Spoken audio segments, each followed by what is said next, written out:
Hey everybody, welcome to day 7. I'm Kevin, I lead product at OpenAI. I can't believe that we're only halfway through the 12 days of OpenAI. I hope you're all having as much fun as we are. I thought I would start by giving a bit of an update on where some of our rollouts from this past week are. So first, Sora, we launched on Monday. Demand has been off the charts, frankly, and it took us a little bit longer than we even expected to get this out because of it. But I'm excited to say that Sora is now fully available to Plus and Pro users outside of our friends in Europe.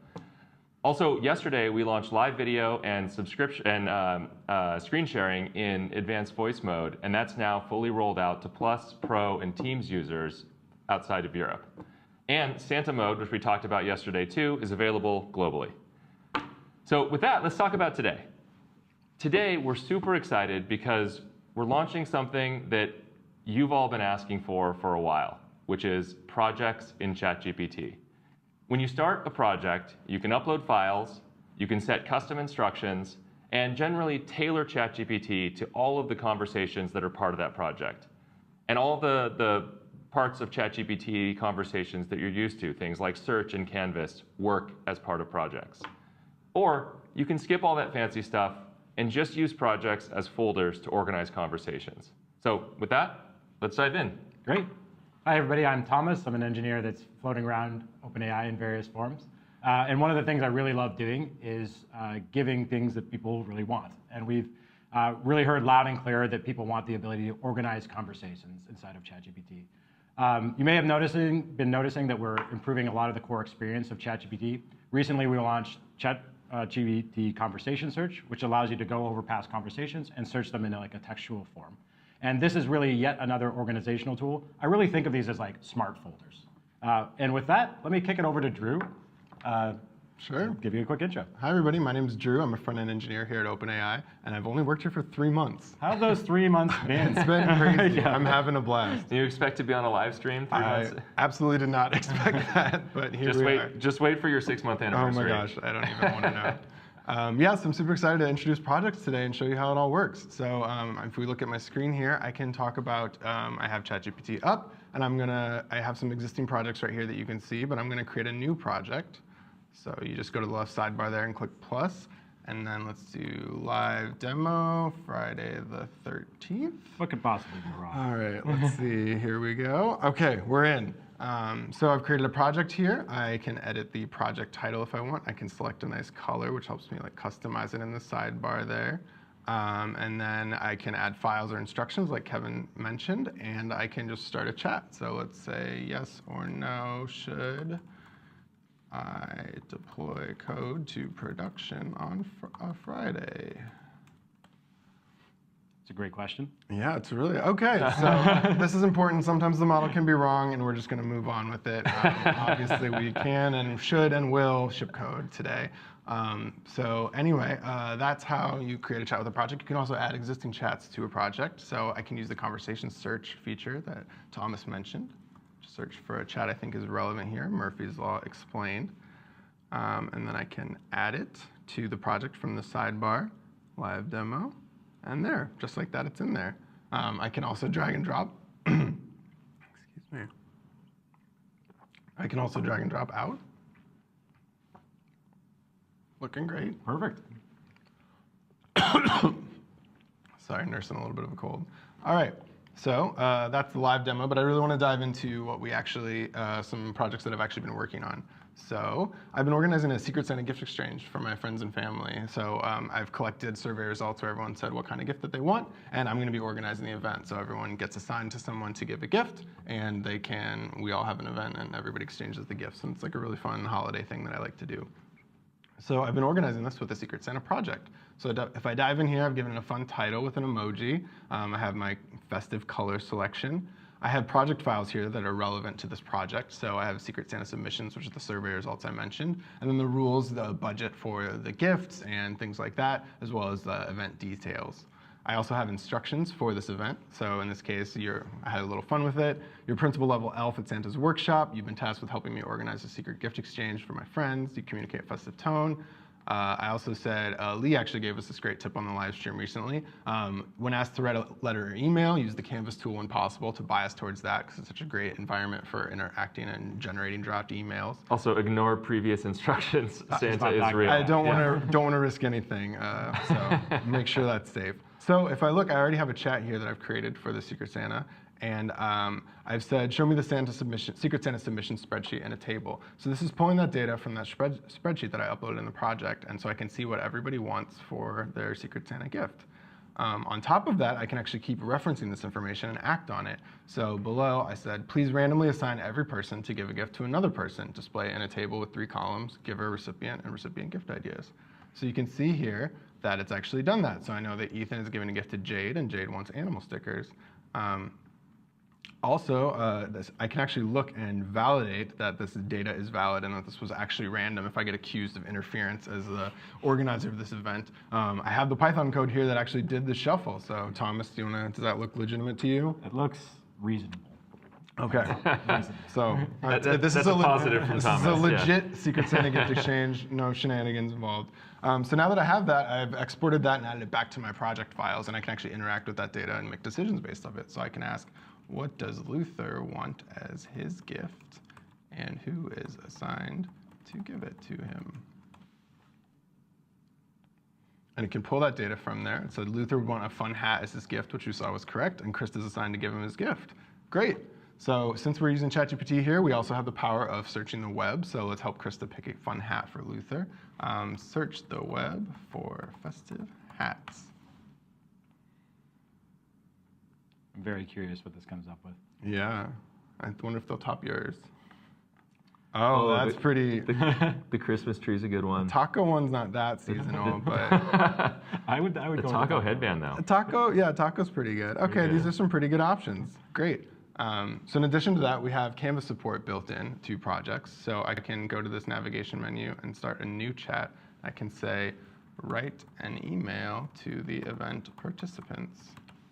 Just any old email. Just, how's it going? What's the weather? How are you feeling? And then, yeah, I can leave it really open-ended there and just see what the model does. All right, let's get festive. It's actually writing what I would write as an email, which is giving all the rules and important details for everybody. Okay, so I wasn't specific enough. It is telling everyone who's assigned everyone, which is like the fundamental rule. Maybe you want to be a little more specific next time. So with Canvas, you can iterate. I can get that feedback and move. But this is a great starting point, and I did this in like 10 seconds. So that's really, really great example. So that's like a festive example of how I've been using projects, but we really want to drive home like how we've been using these internally as employees for our own things. So I have something even more exciting to talk to you about than Secret Santa. Home maintenance. Amazing. Thrilling. Okay, well, you guys, whatever. It's actually really powerful, and Don't I'm click really on that enjoying bottom it. one. So, oh, yeah, thank you. I'm in home, perfect. Okay, so I have a home maintenance project, and I use it to keep track of things that are around my apartment that I can't remember how to do or if I've done it or anything. So if I look in the project files here, I have a home maintenance log, which is like when I've done tasks that I need to do around the apartment. I have documentation that I've written myself. As an engineer, we love writing documentation. Don't we all? Yeah, after work, I go home and just write documentation about how my apartment works. It's a fun Saturday evening. It's a great way to spend my days. So yeah, I have documentation around my smart home setup and my media center, and then also some appliances in my house, like my fridge and my garage. And having this all paired together with the home maintenance log in the context of this project means I can ask questions about it in a really conversational way and get answers. So I can say things like, do I need to replace the water filter in my fridge? The answer to that is definitely yes. Yeah. And by the way, it's also definitely yes for every single person watching this live Go stream. do it right now. Okay, so it has pulled the information from my maintenance log and from my fridge notes. So it says my refrigerator requires it's replaced every 6 months. Based on the maintenance log, I haven't done it since March. So I'm definitely overdue. So I need to go home and do that right now. So I can also ask, how do I do that? And it will pull this from my maintenance notes on the fridge, or my fridge notes. It will be able to pull that information and tell me how to do it so that I don't have to remember it every time. So that's for your particular fridge? Yeah, that's the model in the notes that I uploaded. Yeah. So that's actually really valuable. Like very quickly I can ask that question and I don't have to go pull it up or anything like that. It's just right there for me, easy to use. So that's how I've been using. See, it's not that boring. It's pretty fun and cool, and I'm very happy about it. Thank you. Yeah, you're welcome. Yeah, so of course projects are also super useful for programming tasks. And with that, I'm going to hand off to Thomas. All right, I think that makes it my turn. So I wanted to give my personal website a little bit of a spruce up. I think it's a little old hat, And so I scoured the web for different templates that I thought might be interesting. I found one that I liked, and I'm going to modify it to suit me so that I don't have to do all this work of coding it up by hand. The website is over here. So this is just a template, an example of like what it looks like. It's from the documentation. This is using something called AstroWind. We can go into some technical details. That's a blending of Tailwind, if you know what that is, for CSS, and the Astro templating format. But I would forgive you if you don't really know what the Astro templating format is. It's not super widely known. And so I'm going to use that fact. It makes projects even more useful because I can specifically tailor my project to working in Astro. And so let me get started there. Let me show you what the template looks like so you just have a familiarity with some of the format. So this is the personal website template. It's got dark mode support, Nice. which I liked. Yeah. That was the selling feature for me. If I switch over to VS Code here, you can see what the Astro templating format looks like. So you can see very similar to JSX, if you're familiar with that, but not exactly the same. So there's some slight differences here and there, which can often confuse models, or maybe they're just like not perfect at that format. So I will show you the project that I've created for this. If I go over to my Tommy D's personal website, inside of the project files, you can see that I've uploaded my resume, my social links, some testimonials about myself, and I've also uploaded the specification for the Astro template format. And I've finally uploaded that file you just saw, this baseline.astro. In my custom instructions, they're not too complicated, but I did tell the model that, hey, you have to pay specific attention to these like bracketing formats and to use a quirky tone. All right, with that, let me get started and try to modify the baseline template. Sounds good. So I'm going to ask it to modify the baseline template. I like using Canvas myself, so I'm going to say in Canvas to incorporate personal information and social links. We'll get this started here, and let's see what it comes up with. So in just a moment, we should be able to see that it's going to edit some of the Canvas information. I think that this one may have actually had some small issues, so let me give it one more shot when I try it. Friday the 13th. Always something in the live demo. So let me give it a shot here.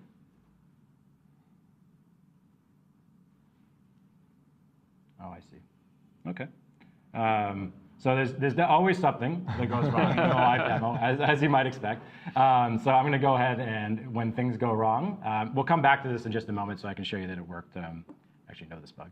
But as it goes through, you'll see that there's a Canvas format kind of created here, and it has modified the template to incorporate all the information that's personal about me.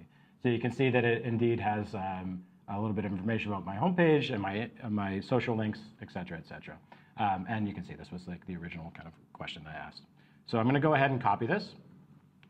I'm going to swap over to VS Code again, paste that in, save that, swap again. And let me show you what it looks like. Great. Oh, it's looking great.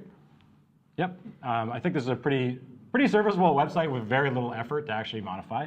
I probably would change a few things. It's not exactly the way I would describe myself. Certainly, there's the fake testimonial section. But I could change that, and I like working with Canvas to sort of do that. I do notice a few projects are missing, so I'm going to give this one more shot, which is to search the web to find any projects I've made that might be missing. Great. And so it's able to scour the web using our new search functionality, and it's actually able to find all these different projects. Some of these I wouldn't necessarily put on my website, but that's OK. And let me ask it to modify the template again. So modify the template to incorporate those projects.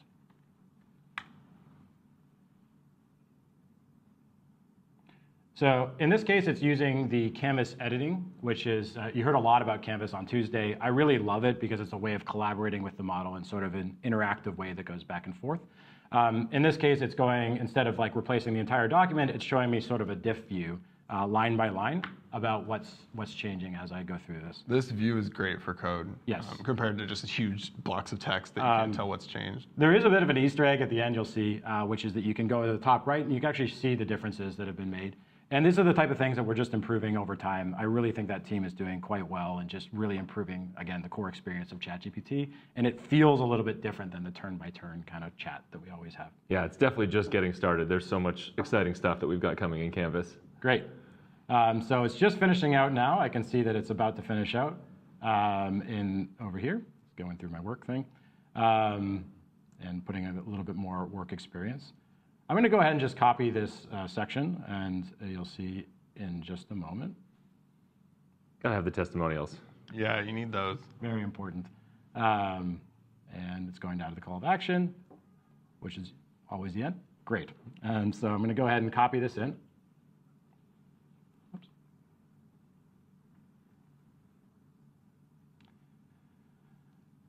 Perfect. So I can see my new projects, new projects that I've added in there. And sure enough, I can see them right in here. Nice. Again, I'd probably refine that a little bit to make it look a little bit nicer, but they've come in. Perfect. And one thing I love about working in projects is that you can actually go through them and start new chats. So if I go back to my website again, and I can refine particular sections. So I'm not going to go over the entire document again, but I can actually say, let me look at the testimonial section and try to change that. So for this, I'll need a volunteer. I think I will volunteer you. Let's do it. To give me a quick testimonial. Okay. We've worked together for years. I'm happy to give you a testimonial. I'd say Thomas is often punctual and has great hair. Okay, this is not what I was hoping for, but I will accept your testimonial. So let me tell the model to refine the testimonial section with Kevin Wheel's new. It's really going to make the page pop.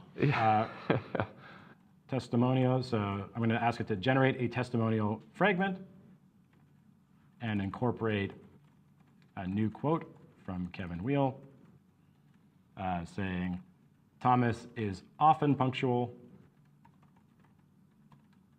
and has great hair. I stand by that. Wonderful. And so in this case, it's able to understand all the files that are available and generate just one particular section, which is the testimonial section. I could copy that back in. It's not using Canvas for this experience because the code is quite small, but that's one of the powerful things about projects is that you can have different threads and really organize your thoughts in different ways. And that's a little bit of a preview of projects. So let me kick it back to you, Kevin. Yeah, awesome. Well, like I said, this has been something we've been hearing from you for a while that you really want to see inside ChatGPT, so we can't wait to see what you do with it. It's rolling out starting today to Plus, Pro, and Teams users. We're going to get it out to our free users as soon as possible, and it will come to Enterprise and EDU early in the new year. We usually have been ending these with a joke, but maybe instead of that, people have been asking for this. What if we just ship it?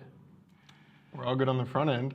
Classic PM move, but I will happily oblige this one. So I'm going to go ahead and start the rollout. I'll do this responsibly.